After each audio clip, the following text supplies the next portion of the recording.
pemakalan oposisi. Oposisi itu ya namanya, kalau kita di Indonesia sering Anda dengar dalam istilah politik oposisi. Dia pendukung, dia oposisi. Dan ternyata dalam ilmu logika, dalam ilmu mantik juga ada. Silahkan dijawab.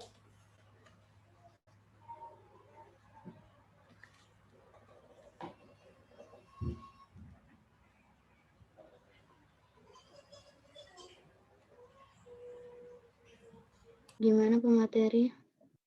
Pertanyaan yang apa ya? Oposisi dalam logika dan mantik itu sama atau beda? Oposisi dalam logika atau mantik itu sama ya, Kak?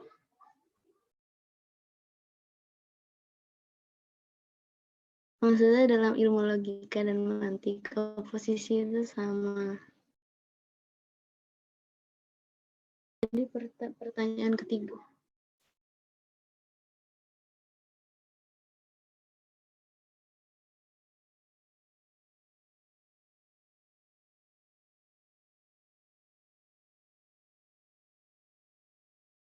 Silakan. Yang lain berapa orang? Kan tadi 4 ya. Banyak banget tuh. Yang Silakan satunya izin. Oke, berarti 3 ya. Nah, 3 orang. Silakan yang sisanya lagi untuk menjawab. Apakah sama antara oposisi di ilmu logika dengan ilmu mantik? Bagus sebenarnya pertanyaannya, karena memang dilihat dari tadi pemakalah ini lebih dominan kepada logikanya ya, bukan kepada mantiknya. Jadi wajar ya tadi siapa yang bertanya ya, seharusnya harus berimbang juga mantik. Ini tadi logika umum. Padahal banyak loh referensi-referensi yang ada dalam ilmu-ilmu mantik ya, terkait dengan tema ini. Sama ya, sama pembahasannya sama antara oposisi. Kalau dalam bahasa ilmu mantiknya oposisi itu disebut dengan tanakud ya. Tanakud namanya kalau dalam ilmu mantik disebut dengan tanakud. Nah, tanakud artinya ya apa itu kalau dalam ilmu mantik itu berlawanan ya. Tanakut itu artinya berlawanan. Tanakud. Nah, kalau dalam Khulas al-Mantiq itu ada itu diartikan yang namanya ilmu mantik itu diartikan dengan ikhtilafu qadiyataini bil kaif ay bil ijabi wal salbi bihaitsu yaqtadi hadzal ikhtilaf sidqa ihdal qadiyataini wa kadzbal ukhra. Jadi yang namanya kontradiksi itu adalah perbedaan antara dua qadiyah dalam aspek kualitasnya positif dan negatif, sehingga perbedaan tersebut meniscayakan bahwa yang satu itu jujur dan yang lain itu bohong. Jadi bahasa sederhananya yang namanya kontradiksi itu adalah terdiri dari dua qadiyah, di mana di dalam dua qadiyah itu harus ada kaifnya. Kaif itu artinya harus ada yang mujabi dan salbinya, harus ada yang positif dan harus ada yang negatif.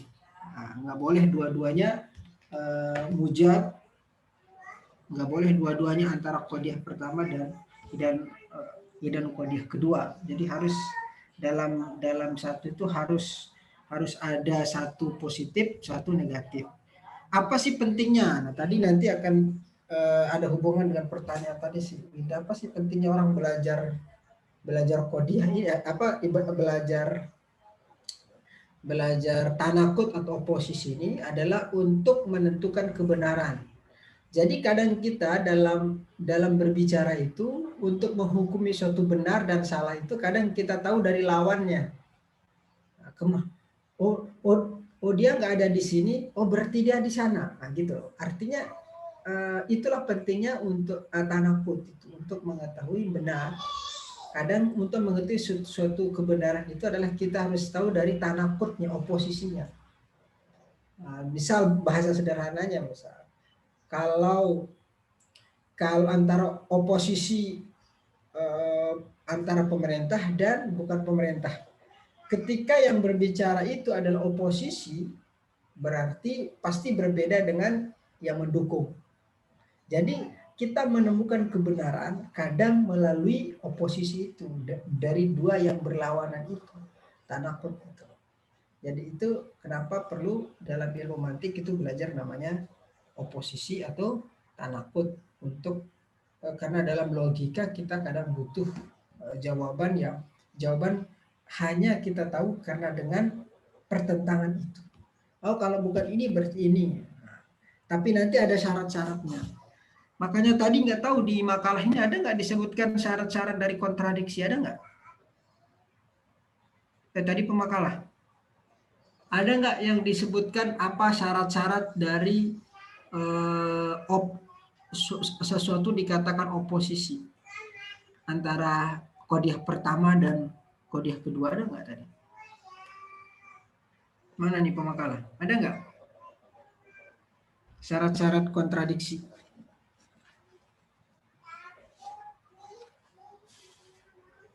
Artinya syarat untuk menentukan antara dua kodiah, antara satu dengan dua itu bertentangan itu kita tahunya dari mana?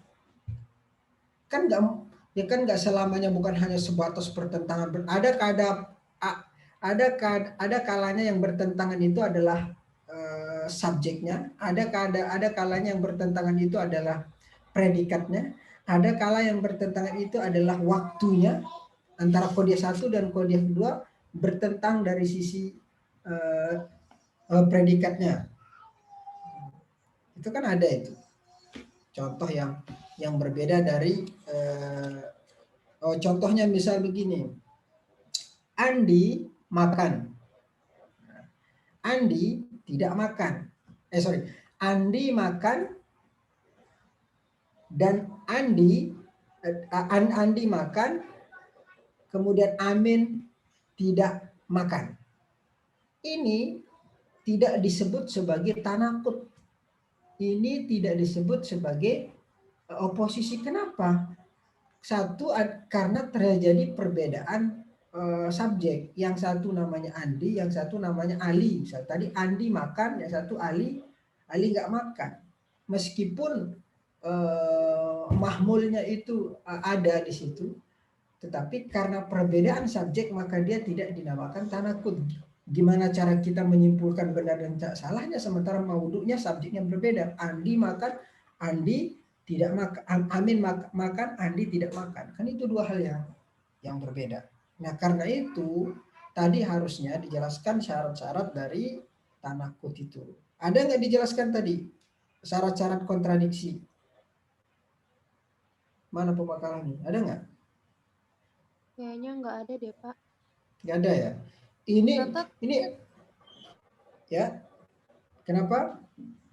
Bapak punten, Ya. syarat-syaratnya itu yang ada 8 bukan Pak, yang di buku Basik Jalil? Ya, dalam buku Basik Jalil juga ada, atau dalam buku kitab Khulas Al-Mantiq juga disebutkan ada 8. Di dalam kitab Khulas Al-Mantiq ada 8 juga dari apa namanya, dari tanakut. Kalau di situ disebutkan at-tana majalu isti'maluh bahasa Arabnya. Yusta'milu at-tanakut fil qadaya min naw'in al-awwal wa tsani min anwa'i talazum bainal qadiyatain wa huma. Ini bukan syaratul ittihad wa tusamma al-wahdat as-saman. Syarat-syarat untuk bersatunya tanakut itu ada 8. Pertama ada namanya al-ittihadu fil mawdu', al-ittihadu fil mahmul, ada al-ittihadu fil zaman. Ini saya bisa share screen nggak ya? Saya coba ya. Bisa, Pak. Oh bisa. Nah, Bapak, itu kelihatan nggak? Bapak, tapi Bisa syaratnya beda-beda ya, Pak? Ada yang 8, ada yang 11. Ya. Betul. Ada yang 8, ada yang 11. Tapi yang dalam kitab mulkhas atau mulakhas itu sama sama dalam Basik Jalil juga ada 8. Di dalam kitab Khulasatul Mantiq itu ada 8 juga. Tapi sebelum kalian pahami tentang jenis-jenis tadi, qadiyah itu ada namanya talazum. Saya begini ya. At-talazum bainal qadiyataini. At-talazum itu artinya keterkaitan antara dua qadiyah. Ini harus pahami dulu sebelum masuk kepada tanakud. At-talazum bainal qadiyatain inna anwa at-talazum bainal qadiyatain allati yakumul istidlal ghairul mubashar ala asas minha ma yali. Sesungguhnya macam-macam talazum. Talazum itu artinya keterkaitan di antara dua qadiyah allati yakumul istidlal yang berdiri atau yang tegak di dalam al-istidlal argumentasi ghairul mubashir yang tidak langsung ala asasin minha atas dasar-dasar itu ada 4. Jadi ada 4. Pertama ada namanya luzum musidikil qadiyah asaniyah likidbil qadiyatil ula. Nah, jadi yang pertama adalah luzumu keharusan benar pada qadiyah pertama. Luzumu sidqil qadiyatis tsaniyah, keharusan benar pada qadiyah yang kedua. Jadi kan ingat di dalam tanakut oposisi itu harus 2 qadiyah. Jadi tetapi secara umum Anda harus pahami ini dulu. Pertama luzumu sidqil qadiyah as-tsaniyah atau al-matlub likidbil qadiyatil ula al-awwal. Keharusan benar qadiyah kedua karena salahnya qadiyah pertama. Ini tadi ada dalam tanakut. Jadi keharusan benar qadiyah pertama karena salah qadiyah kedua. Yang kedua, luzumu kizbil qadiyatis tsaniyah li sidqil qadiyatil awal. Keharusan salah qadiyah kedua ya, li sidqil qadiyatil awal, karena benar qadiyah yang pertama. Nah, ketiga, luzumu sidqil qadiyah asannya, keharusan benar qadiyah yang kedua li sidqil qadiyatil awal, karena benar qadiyah yang pertama. Jadi ini sama-sama benar. Jadi ada yang pertama, ada yang qadiyah pertama, ada yang qadiyah keduanya benar karena qadiyah pertamanya salah, ada qadiyah keduanya salah karena qadiyah pertamanya benar, ada qadiyah pertamanya ada qadiyah keduanya benar karena qadiyah pertamanya benar, ada yang yang terakhir luzumu kidbil qadiyatis tsaniyah likidbil qadiyatul awal. Keharusan salahnya qadiyah kedua karena salahnya qadiyah pertama. Nah, kalau yang tadi pernyataan yang sama itu masuk yang ketiga ini. Yang dibahas oleh tapi kalau tanakut itu masuk yang ini, 1, 2 ini. Artinya harus ada salah satu yang benar dan salah di dalam 2 qadiyah itu. Itu namanya tanakut. Oke. Coba ya. Ini yang secara umum, nanti baru kita, kok saya nggak bisa pindah ya? Kok nggak bisa pindah ya? Oh bisa. Yang ini lil istidlal ghair mubashir kama taqaddam salah taraik hiya tanaqud al-aks al-mustawa aksun naqid. Nah, di dalam lil istidlal ghairul mubashir, di dalam argumentasi tidak langsung sebagaimana yang telah dijelaskan ada 3 taraik. Ada 3 taraik, yaitu ada tanaqud atau yang disebut dengan oposisi tadi. Kemudian nanti ada juga namanya al-aksul mustawi, pernyataan yang sama ya. Kemudian aksun naqid yang berlawanan. Nah, yang pertama tanaqud. Nah, ini yang pertama ini tanaqud. Tanaqud. At-tanaqud ta'rifuhu. At-tanaqud huwa, ini dalam kitab Khulasatul Mantiq ya. At-tanaqud huwa at-talazum baina qadiyatin yujibu sidqa ihdahuma wa kidbal ukhra. Yang namanya tanaqud adalah keharusan at-talazum, keterkaitan baina qadiyataini, di antara 2 qadiyah yujabu, yujabu mengharuskan atau mewajibkan sidqa ihdahuma, harus benar salah satu di antara kedua qadiyah itu, wa kidbal ukhra, dan salah satu. Jadi yang namanya tanakut adalah harus salah satunya benar. Sidqa ihdahuma wa kidbal ukhra. Jadi nggak boleh dua-duanya benar. Ya. Tapi ternyata di dalam dua qadiyah itu ada kan qadiyah itu kemarin kan kita pernah belajar ada terdiri dari maudhu, ada terdiri dari mahmul dan sebagainya. Kadang mahmulnya sama tapi maudhunya berbeda. Nah, kemudian di sini ada namanya majal isti'mal, tempat penggunaan dari tanakut itu. Nah, yasta'milu tanakut fil qadaya min an-naw' al-awwal wa tsani min anwa' at-talazum bainal qadiyatain. Digunakanlah tanakut fil qadaya di dalam qadiyah min an-naw'an al-awwal wa tsani min anwa' at-talazum. Dari dua jenis naw', yang pertama dan yang kedua dari talazum tadi. Yang ini maksud saya, yang tadi yang sebelum ini. Tadi sebelum ini kan saya sudah jelaskan ada yang luzumu sidqi as-saniyah likidbi as-sidqil awal. Yang satu dan yang dua tadi. Nah, ya, yang ini yang di bawah ini. Kan tadi ada 4 ya. Jadi dipergunakanlah tanakut atau oposisi itu di dalam qadiyah adalah masuk dari talazum 1 dan 2 itu. Luzumu sidqil qadiyah as-saniyah, keharusan benar qadiyah kedua, likidbil qadiyatil awal, karena salah qadiyah yang pertama.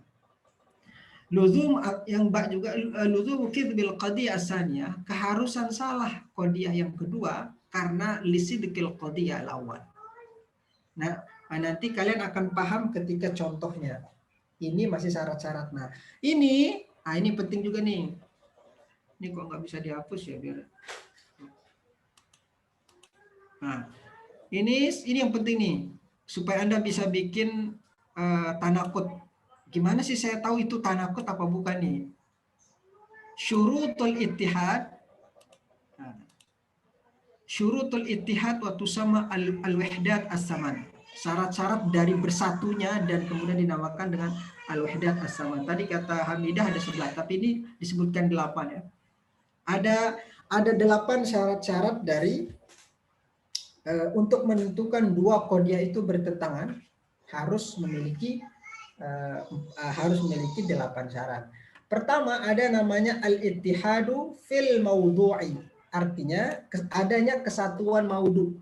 Apa artinya maudhu? Dulu pernah kita bahas. Maudhu ini artinya kalau bahasa sederhananya ya subjek ya, pelakunya. Jadi antara qadiyah pertama dan qadiyah kedua harus memiliki sama-sama subjek. Sama subjeknya. Misal Amin tidur. Yang kedua harus juga Amin tidak tidur. Jadi nggak boleh yang satu Amin tidur, yang satu Aminah tidak tidur. Jadi ini tidak dinamakan tanakut. Kenapa? Karena bertentangan dari segi maudhu'nya. Ngerti nggak sampai di sini? Jadi syarat yang pertama dari tanakut oposisi itu adalah al-ittihadu fil maudhu'. Harus kesatuan subjeknya. Katanya di bawah ini, falau ikhtalafat al-qadiyatani fil maudhu' lam tatanaqadha. Kalau berbeda di dalam kedua qadiyah itu di dalam maudhu'nya, maka dia tidak disebut tanaqud, lam tatanaqadha. Jadi kalau terjadi perbedaan, contohnya ini di bawah contohnya Aliyun tilmizun. Yang kedua Ahmadu laisa bitilmiz, Ali seorang siswa. Yang satu lagi qadiyah keduanya Ahmad laisa bitilmiz, Ahmad tidak seorang siswa. Ini tidak disebut tanakut. Kenapa? Karena qadiyahnya berbeda. Qadiyah yang pertama namanya Ali, ini namanya meskipun hamliyahnya betul, satu siswa, yang satu laisa bitilmiz. Tetapi karena qadiyahnya berbeda, tidak bisa dijadikan sebagai alat untuk membuktikan nanti suatu kebenaran. Ya gimana cara menentukan kebenaran? Ya qadiyahnya berbeda, maudhu'nya berbeda. Ali siswa, Ahmad tidak siswa. Apanya yang ditentukan kebenaran? Seharusnya kalau mau tahu Ali tilmiz, Ali laisa bitilmiz. Nah baru betul. Aliyun tilmizun, aliyun laisa bitilmiz, baru betul. Nah, yang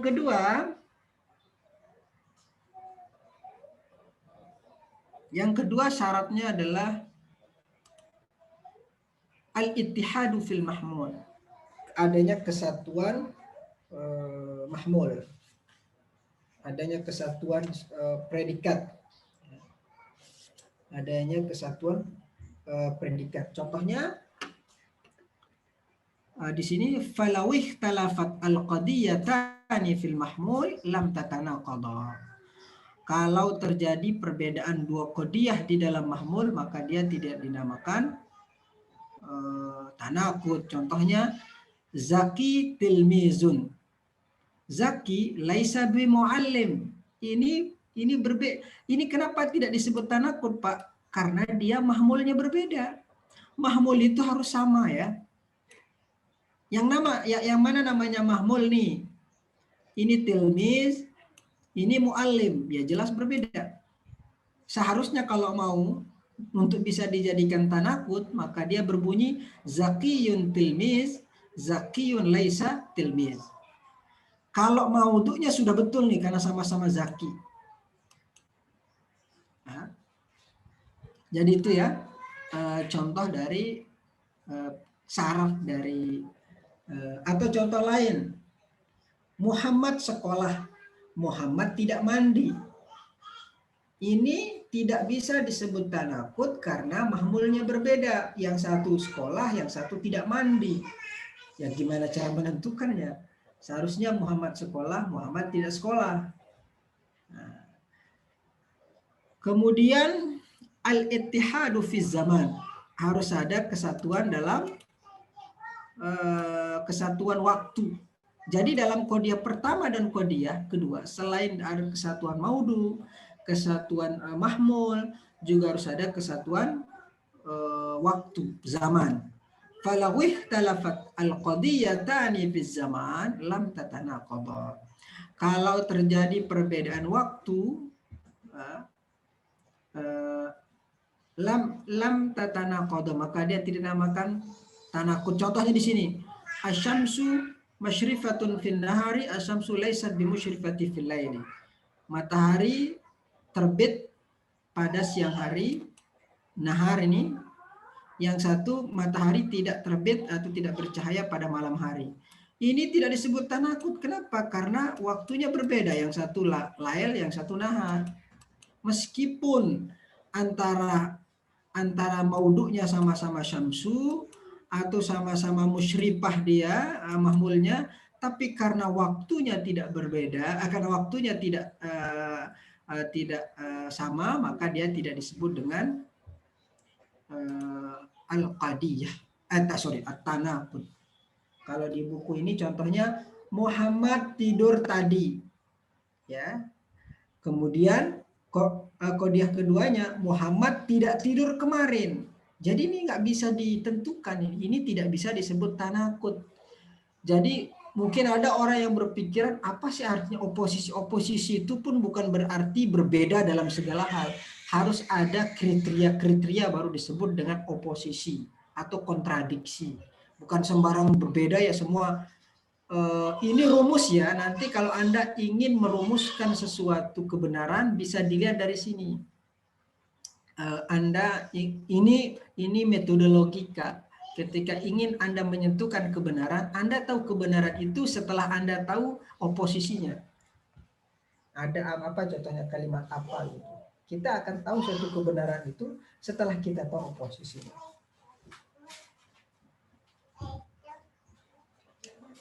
Oke, kemudian ada juga di sini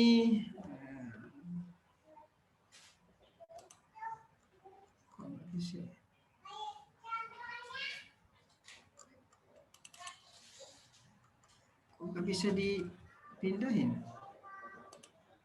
Oh, harus ditulis.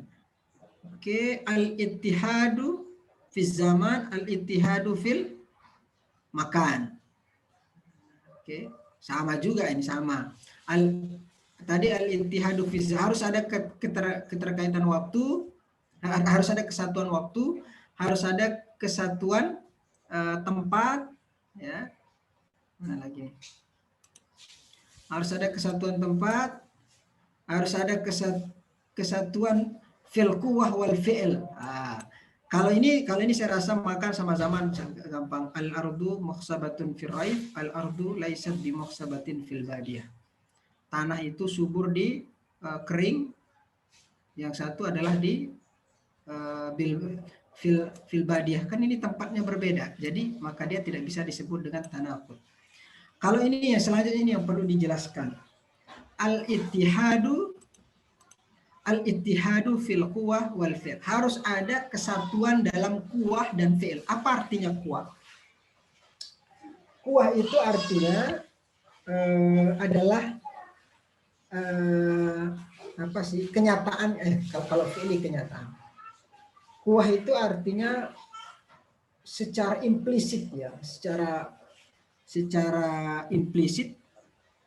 Apa contohnya yang lebih gampang Nah, kalau di sini contohnya gini.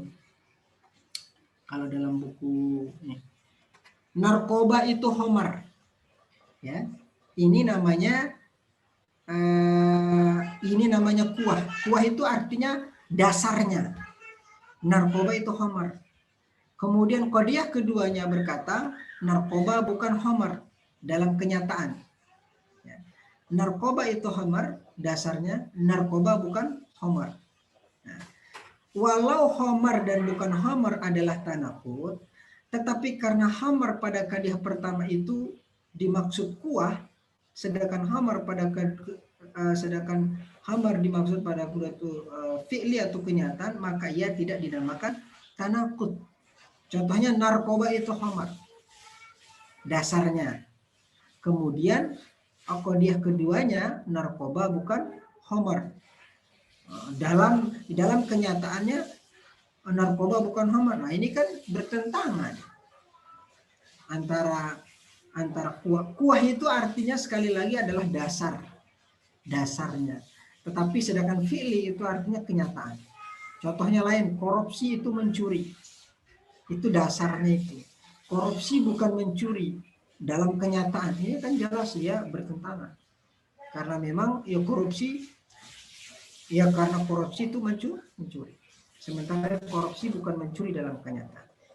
Jadi harus ada antara falau ikhtalafat al-qadiyatan fil quwwah wal fi'l lam tatanaqada. Ini al-quwwah yuradu bil al-qabiliyah wa mislah hinama yaqal at-tiflu radi'u hadza at-tabib. Contohnya ketika seorang anak radi menyusui, kemudian hadza tabib innama huwa litawfiru 'ala al-quwwah wa qadiyah li ayakuna fil mustaqbal tabiban. Nah, ketika anak itu menyusui disebut ini adalah ketika menyusui ini adalah dokter. Ini dokter. Tetapi untuk pada kenyataannya nanti anak itu pada masa fil mustaqbal, pada masa depannya anak itu pada kenyataannya bisa menjadi dokter. Tapi ketika itu anak dokter yang menyusui itu nggak mungkin. Jadi antara kuah dan fi'l, intinya kalau kuah itu ya dasar, secara implisit yang adanya dalam pemahaman. Sekali lagi, narkoba itu khamar. Dalam pemahaman kita yang namanya narkoba itu khamar. Fi'li di dalam kenyataan apa?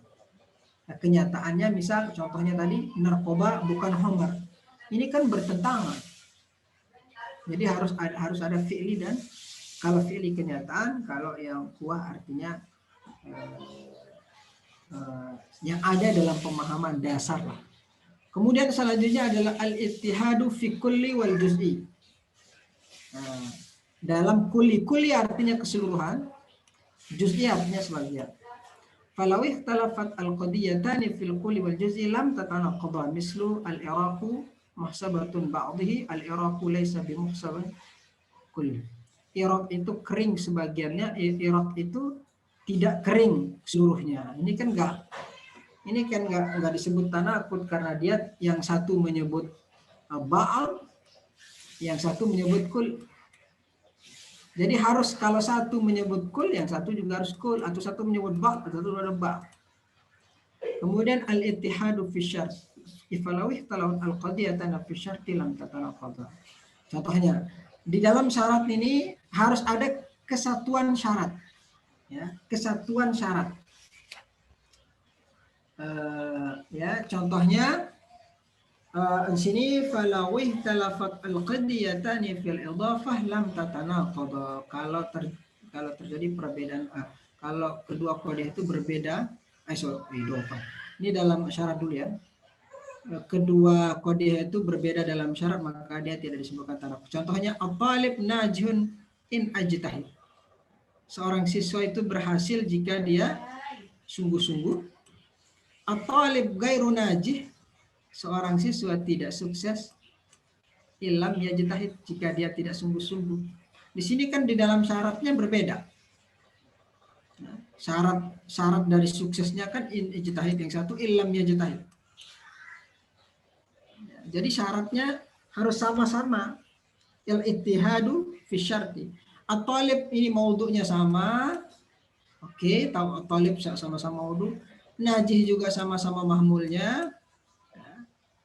Tapi tajtahid sebagai syaratnya berbeda. Yang satu in ijtahid, yang satu illam tajtahid.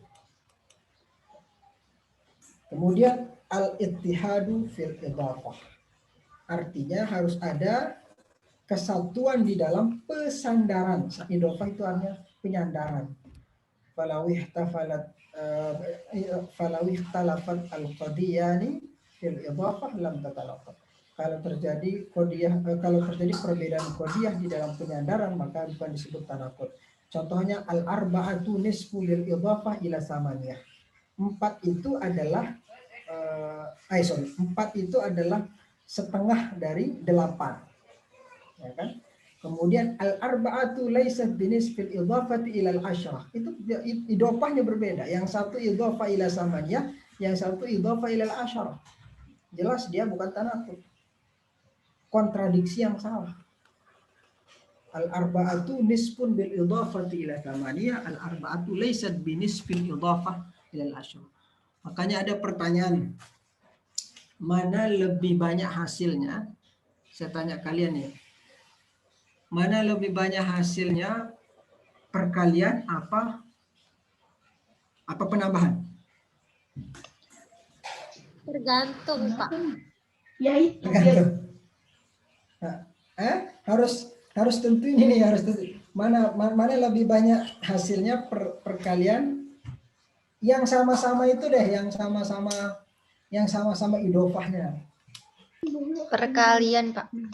Perkalian bisa. Coba 3 kali 1 dengan 3 tambah 1 banyakkan mana? Itu sama-sama. Iya, Pak, tambah. Nah ini ya. Nah, yang kita bahas ini adalah rumus untuk berlaku keseluruhan. Tapi yang saya contohkan ini adalah dalam kondisi-kondisi tertentu ya bisa jadi pertambahan ya yang menang, tapi dalam sisi lain pertambahannya kalah gitu. Jadi, nah yang kita rumus-rumus yang 8 ini adalah tidak bisa ketika Anda otak-atik itu nggak bisa, rumusnya itu nggak mungkin itu salah. Gitu. Makanya ada dulu teman-teman itu disering kalau 3 kali 1 ditambah 3 anggaplah 3 kali 1 adalah qadiyah pertamanya. Qadiyah keduanya adalah 3 tambah 1. Disamakan 3 ya sama 3, 1 tambah 1. Hanya saja bedanya itu adalah di pertamanya perkalian. Secara umum inilah yang disebut dengan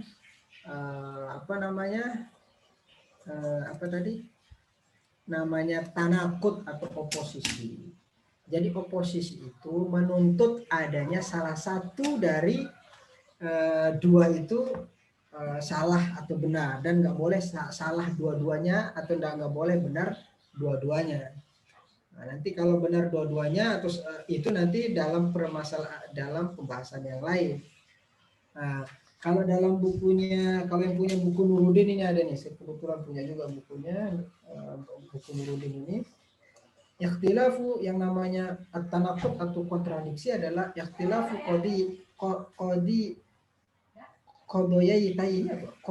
qadiyataini bil kaifi.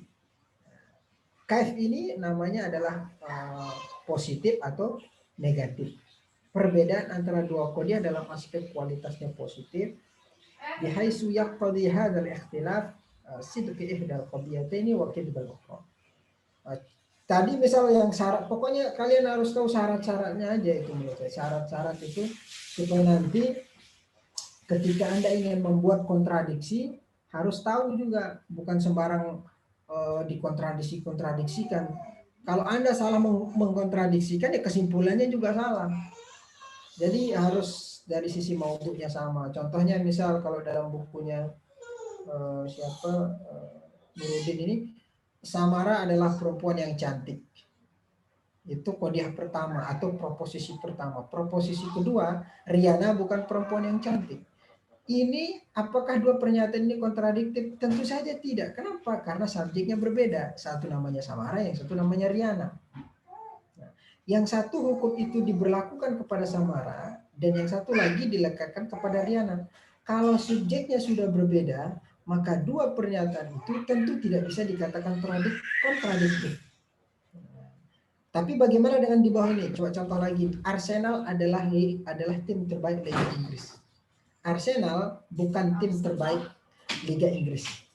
Kedua pernyataan di atas ini jelas kontradiktif. Kenapa? Karena di samping berbeda dari aspek kualitasnya, yaitu yang satu positif dan yang kedua negatif, keduanya juga menyinggung maudhu yang sama, yaitu Arsenal. Tapi kalau kaif itu yang namanya ya, kalau yang kaif itu kaif tadi boleh positif boleh negatif. Contohnya Amin tidur, yang satu Amin tidak tidur. Ini apakah masuk kontradiktif apa enggak? Coba saya tanya kalian nih, masuk enggak? Contohnya Amin tidur, qadiyah pertama, qadiyah kedua Amin tidak tidur. Apakah ini bisa disebut qadiyah apa tidak? Qadiyah tanaqud apa tidak? Bisa, Bisa. Pak. Bisa. Pertama sama-sama maudhu'nya Amin, yang kedua sama-sama mahmulnya. Sama-sama mahmul itu yang kalian bahas bukan dari sisi ijabi maupun salbinya ya. Ya tapi yang dilihat adalah mahmulnya. Kalau satu negatif sama yang satu positif itu enggak ada masalah. Tidur ya kan, satu tidur satu. Nah, ini kalian bisa simpulkan. Nah, ya. Berbeda dengan Ali Amin tidur, Ali tidak tidur. Ini jelas tidak akan ketemu. Nah, jadi syarat-syarat seperti itu ya, kesatuan maudhu. Syarat-syarat kontradiksi ini sangat penting ya bagi kalian atau siapapun yang bergelut di dalam dunia intelektual.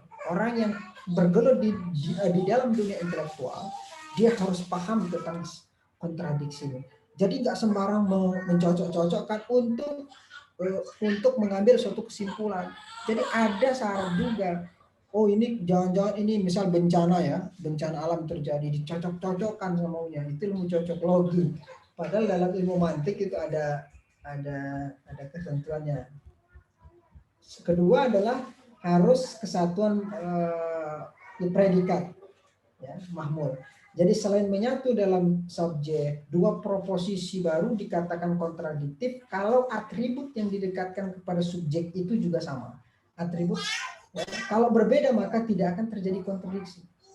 Ketentuan ini juga sangat masuk akal karena bagaimana mungkin kita menghukumi dua proposisi atau qadiyah sebagai proposisi yang kontradiktif atau yang tanaqud, sementara atribut yang didekatkan kepada subjek dari masing-masing proposisi itu sendiri berbeda.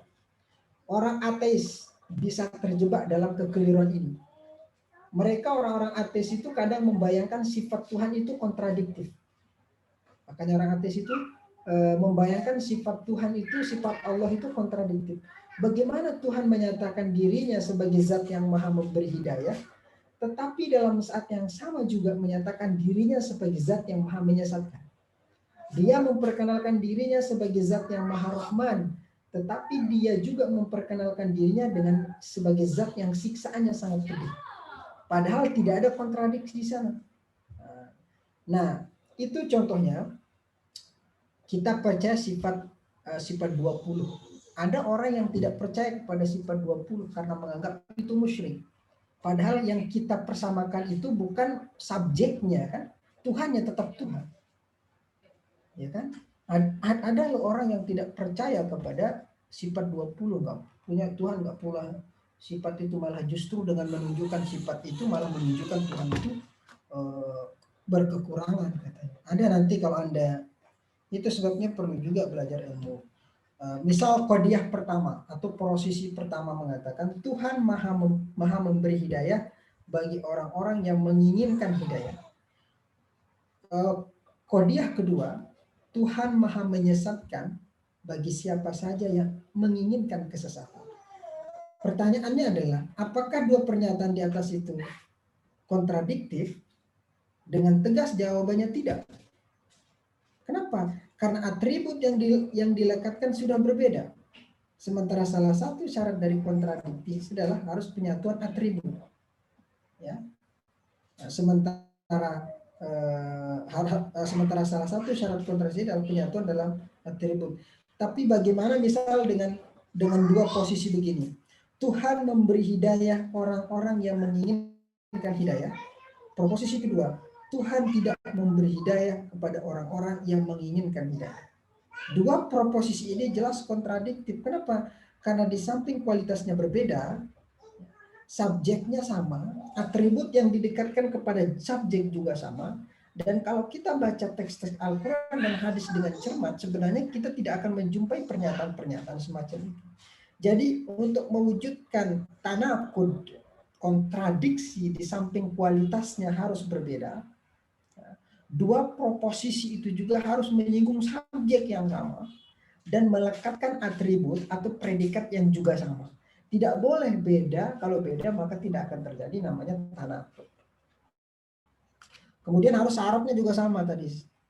Di sini selain menyatu dalam subjek, atribut, dua proposisi juga dikatakan kontradiktif kalau syaratnya sama. Kalau berbeda maka tidak kontradiktif. Contohnya ilmu mantik itu akan menjaga orang-orang dari kesalahan berpikir jika yang bersangkutan mematuhi kaidah-kaidah. Ingat, yang kalian pahami, jika yang bersangkutan ini syarat. Prosesi kedua, ilmu mantik itu tidak akan menjaga orang-orang dari kesalahan berpikir jika yang bersangkutan tidak mematuhi kaidah-kaidah. Kedua proposisi ini tidak dikatakan kontradiktif. Kenapa? Karena syarat yang diberikan oleh keduanya jelas berbeda. Yang satu mensyaratkan pematuhan akidah, ya kan? Yang satu mensyaratkan tidak mematuhi kaidah. Dua proposisi di atas baru dikatakan kontradiktif kalau misal rubah menjadi ilmu mantik itu akan menjaga orang dari kesalahan berpikir jika yang bersangkutan mematuhi kaidahnya. Ilmu mantik tidak akan menjaga orang dari kesalahan berpikir jika yang bersangkutan mematuhi kaidah-kaidahnya. Jadi syaratnya harus sama. Itu nanti bisa dibaca ya dalam bukunya. Dalam buku ini adalah metode-metode berpikir ya, logika yang sering kita ketemukan dalam ilmu mantik, dan nanti juga menjadi syarat hukum dalam mengambil hukum fikih. Makanya orang usul fikih itu di dalam usul fikih itu di dalam membuat asal-asal atau kaidah-kaidah fikih itu juga membutuhkan namanya mantik atau kias. Nanti setelah ini kalau nggak salah kita kalian belajar namanya lawahid qiyas. Nanti mungkin Mbak nggak minggu depan kali minggu berapa nanti akan belajar namanya lawahidul qiyas. Macam-macam kias, macam-macam hujah, mengkiaskan antara satu karena memiliki ilat yang sama. Oh, kalau kasusnya begini, kasusnya juga sama yang begini. Oh, berarti kesimpulannya begini. Sama dengan dokter. Sama dengan dokter itu ketika Anda ditanya, makanya kenapa dokter itu bertanya ketika Anda datang ke rumah sakit, Bukan berarti dokter itu bodoh, tetapi untuk melihat ada nggak kesamaan dari kasus-kasus yang selama ini dia dalami, selama ini dia kasus yang selama ini dia tekuni, baik dari sisi teori maupun dari sisi praktik. Kamu sakit apa ya? Oh sakit ini. Kalau ini sakit nggak? Oh enggak. Oh berarti kalau ininya sama, ini nggak sama. Oh tapi kesimpulan begini. Itu namanya diagnosis. Tapi kalau dalam fikih itu nanti keluarlah hukum. Kenapa kias? Makanya dalam kita di dalam mazhab Syafi'i itu memasukkan selain dari Quran, hadis, Al-Quran, Sunnah, ijma dan kias itu menjadi syarat di dalam menentukan hukum. Kias kalau nggak ada kias ya kita, karena pada zaman Nabi kan nggak semua apa yang terjadi pada zaman sekarang nggak ada pada zaman Nabi. Lalu gimana cara menghukuminya? Ya salah satunya adalah dengan membandingkan ilatnya sama nggak dengan dulu. Contohnya misal antara bayar zakat dengan boleh nggak menggunakan uang. Sementara dalam hadis, dalam dalilnya itu kan harus menggunakan makanan pokok. Boleh nggak?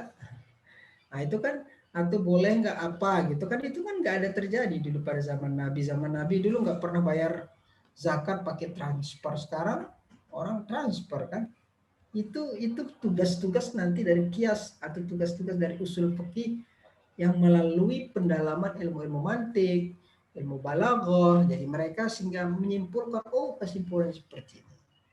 Jadi bukan berarti itu sebabnya ulama, imam-imam mujtahid seperti al-imam al-arba'ah, imam mazahib al-arba'ah seperti siapa, imam Maliki, Hanafi, Syafi'i dan Hambali, itu mereka sampai sekarang pemikirannya digunakan karena kaidah yang dituangkan itu masih dilestarikan di Indonesia, di berbagai tempat oleh murid-muridnya. Kalau di Indonesia ya paling banyak memang mayoritas mazhab Syafi'i ya. Kalau orang NU ya dia fleksibel ya, kadang mazhab Syafi'i, kadang mazhab apa gitu. Tapi dia mengakomodir dari empat mazhab itu. Untuk pertanyaan tadi selanjutnya apa itu dari ini syarat perbedaan. Ini juga perlu kalian ketahui. Syarat perbedaan dalam tanaqud. Al-ikhtilafu bil kam. Nah, kedua adalah al-ikhtilafu bil kaif. Jadi syarat perbedaan maksudnya antara qadiyah pertama dan qadiyah kedua ini perbedaannya harus sama. Falawik tafaqat al-qadiyatani fil kulliyah al-juz'iyah lam tatanaqad. Jadi harus sepakat ya, kalau kuliah ya kuliah, kalau semuanya, kalau ya sebagian ya sebagian.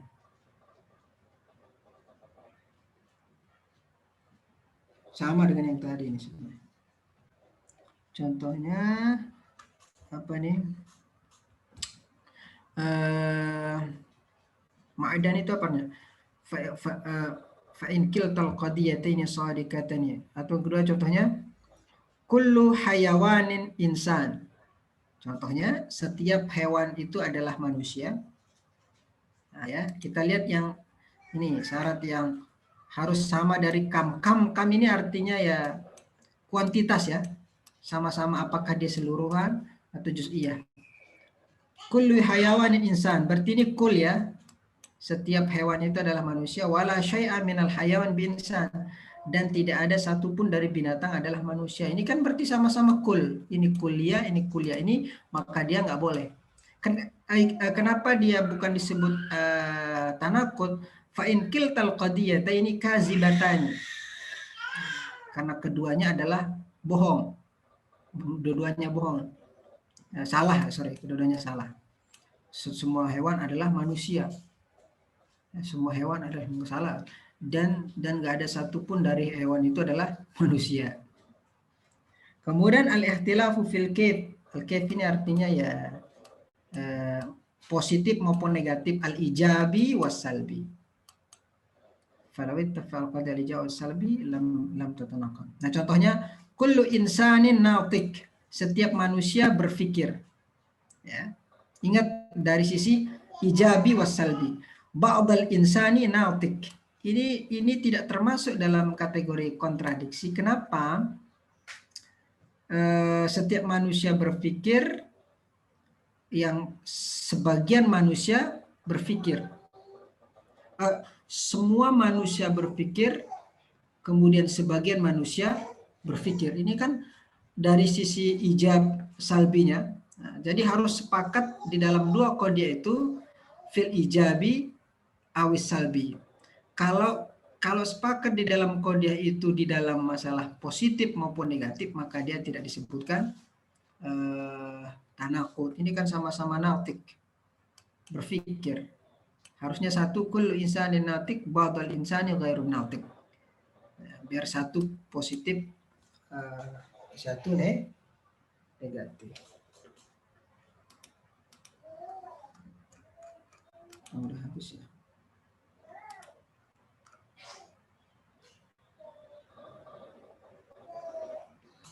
Oh, ini apa nih? Nataij, kesimpulan wa ma'atawafar syurutul mutaqaddimah takun nataj al-aksal oh, ini al-aksa, bukan materi tanaqud. Untuk pertanyaan tadi yang tadi pertama itu apa? Udah dijawab belum sama pemakalah? Yang apa tadi pertanyaan yang pertama itu apa? Kalau untuk al-aksa nanti ada juga dalam bukunya Basik Jalil ya. Al-Aqsa itu nanti kalian bisa, insya Allah nanti minggu depan saya akan jelaskan, karena nggak mungkin panjang juga itu penjelasannya. Al-Aqsa, kalau Al-Aqsa, kalau tanaqud kan tadi antara qadiyah pertama dan qadiyah kedua harus berlawanan. Tapi kalau Al-Aqsa ini artinya kebalikan. Maudhu menjadi mahmul menjadi maudhu. Itu bahasa bodohnya, bahasa sederhananya. Jadi maudhu subjeknya menjadi predikat, predikatnya menjadi maudhu. Membalikkan suatu qadiyah kepada atau menjadi qadiyah lain, di mana maudhu pada qadiyah pertama menjadi mahmul pada qadiyah kedua, dan mahmul pada qadiyah pertama menjadi maudhu pada qadiyah kedua, dengan syarat kedua qadiyah sama-sama benar dan kaifnya sama, yakni sama-sama mujabah atau salibah. Makanya aks nanti dibagi dua, ada aksul mustawi dan ada aksul naqid. Kalau aksul mustawi ya memindahkan sebagian qadiyah pertama kepada qadiyah bagian kedua, dan bagian qadiyah kedua dipindahkan pada qadiyah bagian pertama. Sedangkan mustawi itu artinya sama. Maksudnya adalah dengan penggantian tempat tersebut tidak mengubah makna. Jadi ketika dirubah maknanya, pergantian tempat tersebut antara qadiyah pertama dan qadiyah enggak merubah makna. Jadi tetap sama, makanya disebut dengan mustawi. Karenanya dinamakan mustawi. Tapi jika qadiyah itu kuliah dan mujabah, maka nilainya atau substansinya, kamnya itu enggak tetap. Di sini ada tiap-tiap emas adalah logam. Di sini ada kuliah sama mujabah. Kuliah sama mujabah. Aksnya adalah sebagian dari logam itu adalah emas. Nanti kalian bisa baca lebih dalam. Insya Allah minggu depan saya akan ulang lagi menjelaskan untuk materi materi al-aqsa. Tapi tadi untuk tanaqud dulu itu soalnya tadi saya lihat dari pemakalah masih mondar-mandir itu di pemakalah. Untuk makalahnya lagi sekali sering saya sampaikan, karena ini adalah perbaikan makalah untuk UTS-nya. Itu makalah terlalu ambillah dari sumber-sumber yang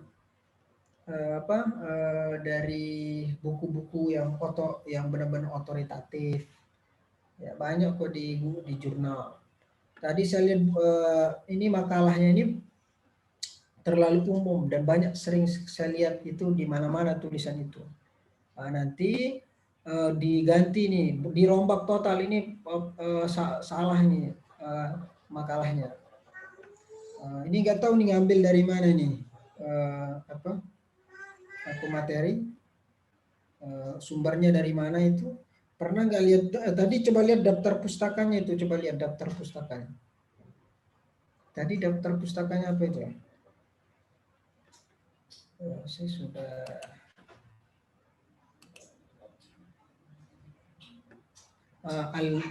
pengantar logika tradisional, Jalil Basik, Mundiri. Ini punya semua buku-bukunya ini. Siapa yang bikin? Punya ya? Hidayat Ainur Rahman, filsafat berpikir.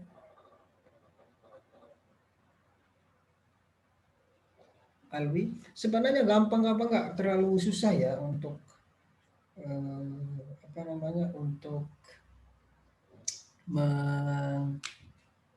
membuat presentasi singkat ya. Semisal saya sampaikan, apalagi kita belajar mantik ya, harus kalian lebih pintar seharusnya dalam membahasakan secara lebih sistematis. Misal kita belajar tanakut itu apa, kedua apa contohnya, ketiga apa syarat-syaratnya, apa ketentuan-ketentuannya, kesimpulan, itu sebenarnya selesai, nggak perlu baca. Malah justru kita dibacain bingung ini teman-temannya ini. Makanya saya pengen kalian harus khotamin dulu, yang pemakalah minggu depan khotamin dulu apa temanya, baru kalian gimana kalian bisa presentasikan kalau kalian juga belum ngerti apa yang dibaca. Nah, jadi harus pahamin dulu, pelajarin secara betul-betul terkait dengan tema ini. Ini sangat penting ya, ilmu ini. Kalian jurusan apa ini? IAT ya kan? IAT ya. Nah, IAT Iya. apalagi sangat membutuhkan nanti dalam belajar materi yang lain, dalam hubungan dengan ilmu Al-Quran, banyak sekali hubungan. Oke, ini sudah jam 11 lewat ya. Untuk pemakalah nanti diganti ulang ya itu ya. Apa namanya makalahnya. Dan kedua, nggak boleh ngambil dari Google, apalagi sumbernya itu adalah Blogspot. Ya, kalau Blogspot nggak boleh, atau WordPress itu nggak boleh. Karena itu yang nulis adalah anak-anak SD juga bisa nulis di situ. Anak-anak SD itu kan bisa nulis sekarang di Blogspot. Kalau mau ngambil ya di jurnal itu nggak apa-apa. Itu pun jangan ngambil semuanya, tapi harus ngambil satu jurnal, satu paragraf. Kesimpulannya apa itu aja. Satu, berarti kalau menjadi, karena kalian harus bikin 100 paragraf, berarti kalian harus baca 100 jurnal. Oh, itu pinter kalian. Pinter banget itu kalian, semester 3 sudah bisa. Oh, sama dengan Anda baca novel kan, novel Anda baca, kemudian saya tanya apa kesimpulan dari novel ini, Anda bisa membahasakan dari bahasa Anda. Bisa nggak Anda membaca sesuatu buku atau suatu tulisan, lalu setelah Anda baca Anda simpulkan. Nah, kesimpulan itulah yang Anda tulis. Oh, jadi itu kayaknya kalian satu semester selesai S1 aja, kalau begitu cara Anda belajar, oh setiap bikin makalah dia baca semua itu, oh sampai semester 7 kalian udah ilmunya udah kayak orang lulusan S2. Ilmunya udah kayak lulusan S2. Apapun ya mata kuliahnya, mau mantik, mau tafsir. Jadi kalau disuruh tafsirin Al-Baqarah nggak pakai satu tafsir, tapi dia baca dulu tafsir Al-Qurtubi, dibaca itu Al-Azhar. Jadi dia kesimpul perbedaannya, ternyata Al-Azhar begini, ternyata Al-Qurtubi begini. Atau tentang hijab misal, hijab yang dimaksud itu apa di situ. kalau menurut tafsir ini begini, kalau menurut ini, akhirnya nanti setelah Anda membaca sekian penafsiran itu, khazanah Anda itu akan kaya. Itu sebabnya kata para ulama, orang yang semakin banyak bacanya, semakin pintar orang itu, maka dia akan sedikit bicaranya. Karena dia terlalu oh ya ini juga bisa jadi betul karena menurut pendapat ini. Oh ini juga bisa jadi benar. Makanya terjadinya intoleransi, radikalisasi dan seterusnya itu adalah karena kurangnya pengetahuan. Karena dia mengambil dari satu referensi. Makanya orang mahasiswa nggak boleh miskin-miskin. Referensinya harus kaya. Makanya nanti itu sebabnya kenapa dalam penulisan makalah, ini kaitan dengan makalah, saya harus sampaikan 5 minimal. Untuk menambah khazanah kalian. Jangan ngambil dari satu. Kalau satu ya begitu-gitu aja jadinya. Oke, jadi itu ya untuk makalah, untuk perbaikan makalah. Mudah-mudahan nanti ke depan nggak apa-apa lah semester 3. Tapi kalau harus diperbaiki juga dari sekarang. Oke, gimana untuk pemakalah? Ada 3 orang yang hadir ya pemakalah ya. Kita ini pertemuan keberapa ya?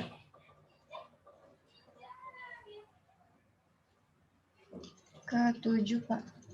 Oh, ke-7. UTS kita nggak ada ya. UTS kita nggak ada, adanya perbaikan makalah. Itu sebabnya saya sangat perhatiin untuk makalah ini.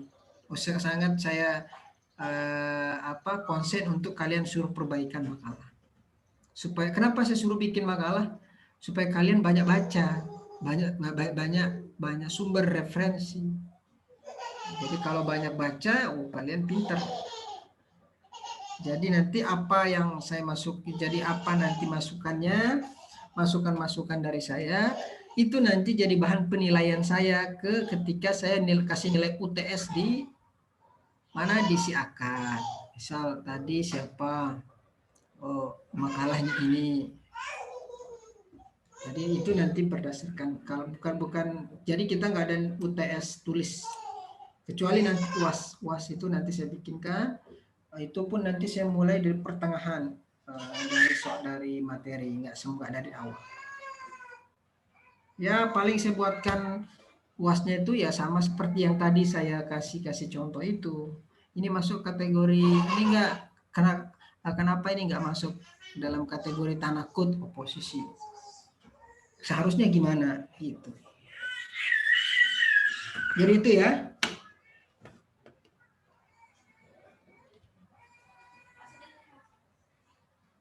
Gimana yang lain pemakalah?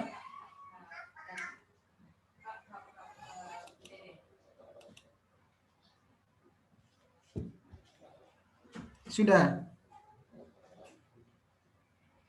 Ada nggak pertanyaan tadi yang belum dijawab? Mana pemakalah ini?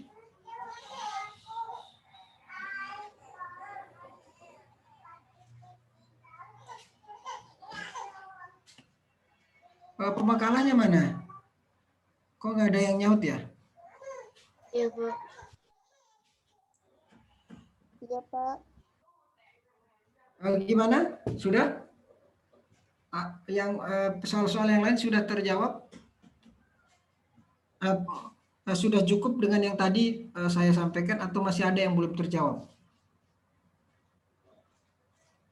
Sudah, Pak. Oke.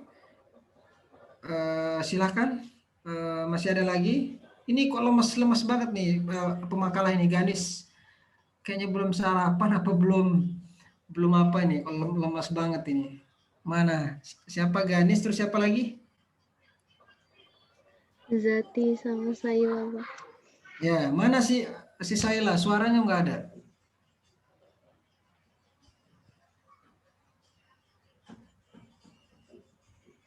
Bapak, Ada? saya mau ini, Pak. Kalau kan besok materinya tentang silogisme bagian 1 ya, Pak. Kalau di ilmu mantiknya mungkin bahasanya kias atau lawahikul kias ya, Pak?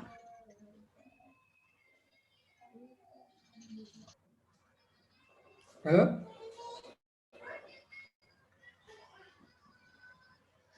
Iya, Pak.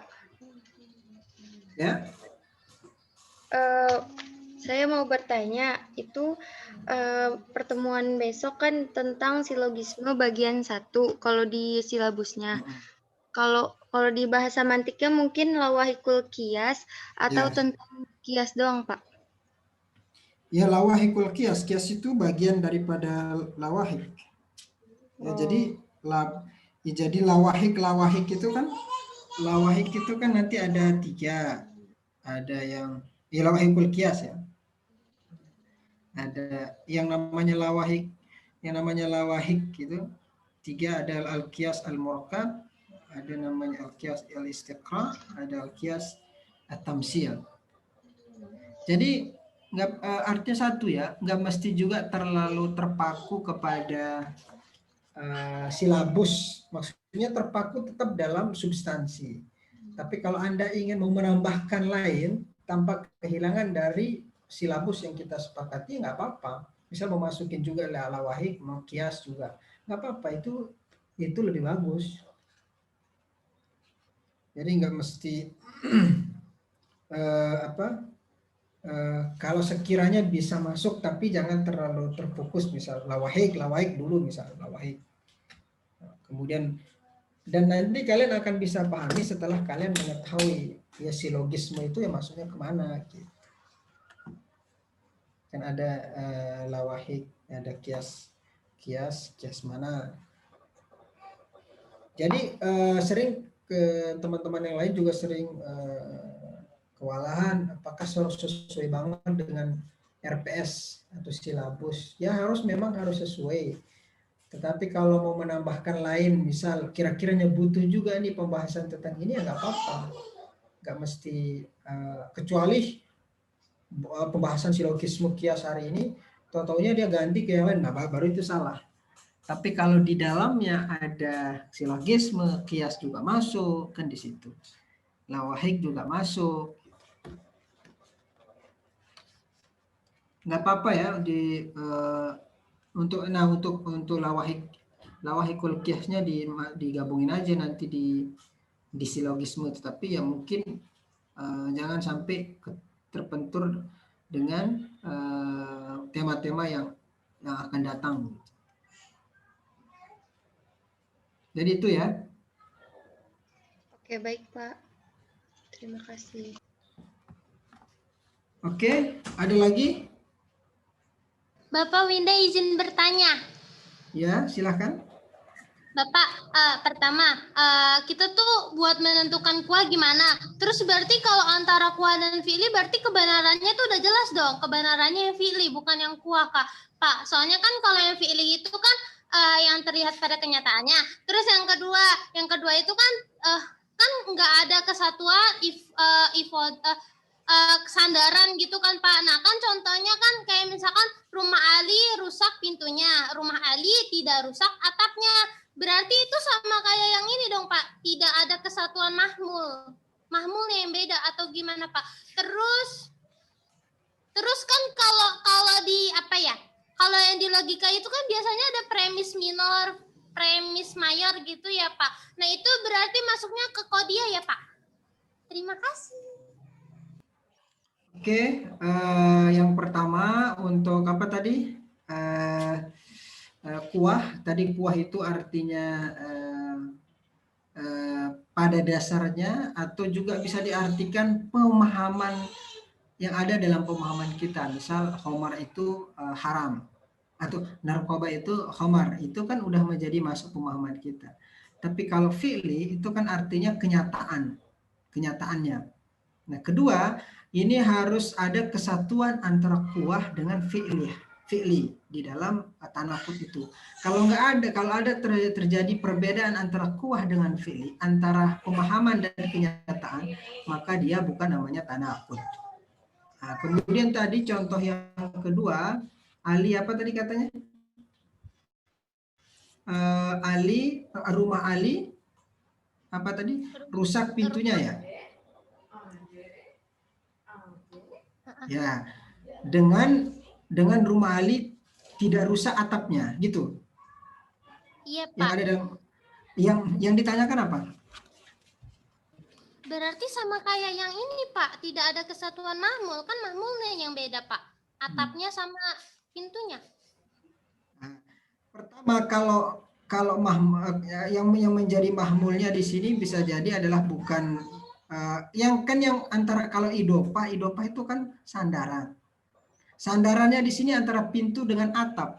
Sementara mahmulnya rusak. Ya kan, rusak. Iya. Jadi rumah Ali rusak pintunya, pintu inilah menjadi idofah, penisbahan daripada rusak. Nah, kalau yang satu rumah Ali tidak rusak atapnya, ini enggak ada idofah. Ini bukan al-ittihad, al-idofah.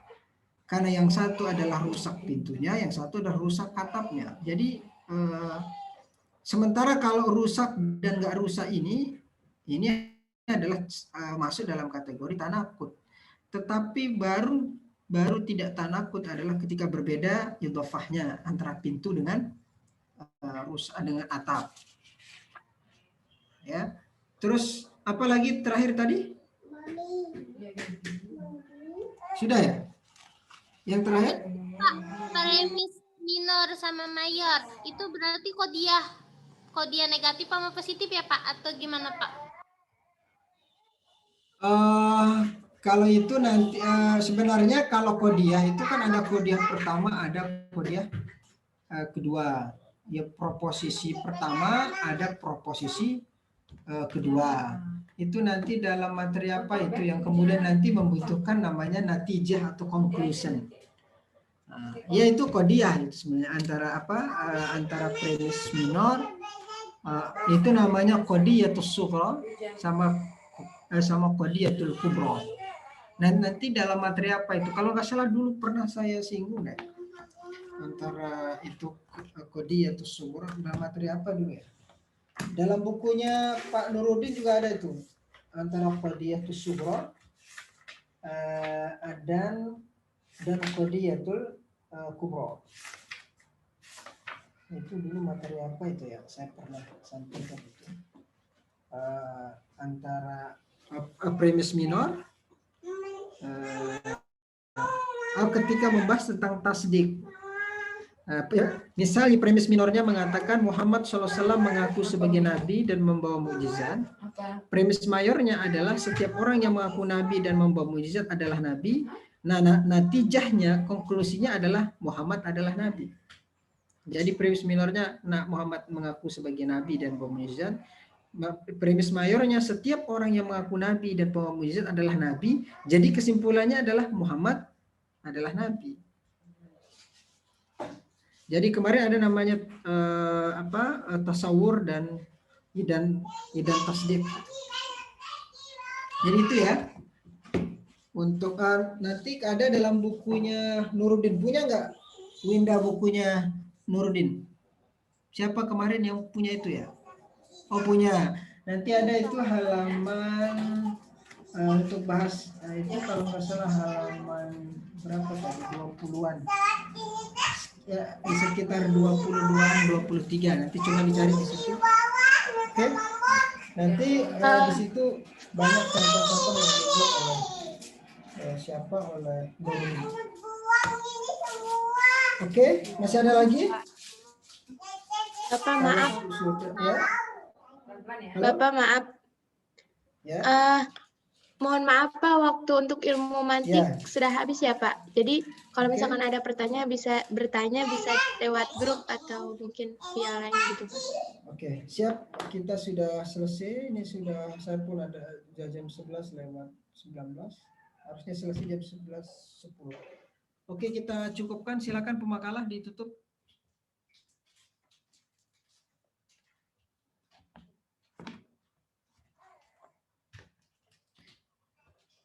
Ini mana pemakalan ini kok lemes banget ini? Harusnya lebih gesit nih.